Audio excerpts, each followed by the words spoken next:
ಈಗ ಇದು ಜನರ ಧಾರ್ಮಿಕ ಮತ್ತು ಅವರ ವೈಯಕ್ತಿಕ ವಿಚಾರಗಳಿಗೆ ಸಂಬಂಧಿಸಿದಂಥದ್ದು. ದನದ ಕೊಬ್ಬನ್ನು ಇವತ್ತೊಂದು ದಿವಸ ತಿರುಪತಿ ಇದರಲ್ಲಿ ಬೆರೆಸಿದ್ರೆ ನೀವು ರಿಪೋರ್ಟ್ ಬಂದಿದೆ ಅಂತ ಹೇಳಿದ್ರೆ, ರಿಪೋರ್ಟ್ ಬಂದಿದೆ ನಿರ್ದಾಕ್ಷಿಣ್ಯವಾಗಿ ಯಾರೇ ಇರಲಿ ನಾನು ಇಂಥವ್ರ ಹೆಸರು ಹೇಳೋದಲ್ಲ, ಯಾರ್ಯಾರು ಅದರಲ್ಲಿ ಪಾಲ್ದಾರಾಗಿದ್ದಾರೋ ಎಲ್ಲರ ಮೇಲೂ ಕಠಿಣ ಶಿಕ್ಷೆ ಆಗಬೇಕು.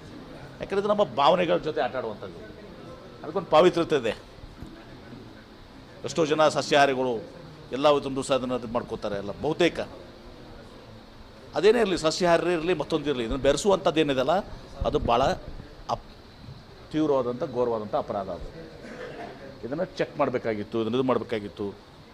ನಾ ಈ ಸಂದರ್ಭದಾಗ ಇವ್ರನ್ನ ಸ್ಮರಣೆ ಮಾಡ್ತೀನಿ. ನಮ್ಮ ಕನೇರಿ ಸ್ವಾಮೀಜಿಯವ್ರು ಹೇಳ್ತಿರ್ತಾರೆ ಪದೇ ಪದೇ ಇದನ್ನು, ಈ ಎಲ್ಲ ಏನೇನು ಆಗ್ತಿರ್ತವೆ ಅಂಥೇಳಿ. ಹಾಗಾಗಿ ಇದ್ರ ಮೇಲೆ ಯಾರೇ ಇದ್ರ ಹಿಂದಿದ್ದರೆ, ಅದು ರಿಪೋರ್ಟ್ ಬಂದಿದ್ದರೆ, ಆ ರಿಪೋರ್ಟ್ನಲ್ಲಿ ಸಿದ್ದಿದ್ರೆ ಅದರಲ್ಲಿ ಯಾರ್ಯಾರು ಇನ್ವಾಲ್ವ್ ಆಗಿದ್ದಾರೆ, ಯಾರು ಇನ್ವಾಲ್ವ್ ಆಗಿದ್ದಾರೆ ನನಗೆ ಗೊತ್ತಿಲ್ಲ. ಯಾರು ಇನ್ವಾಲ್ವ್ ಆಗಿದ್ದಾರೆ ಅವ್ರ ಮೇಲೆ ನಿರ್ದಾಕ್ಷಿಣ್ಯವಾಗಿ ಕ್ರಮ ಕೈಗೊಳ್ಳಬೇಕು.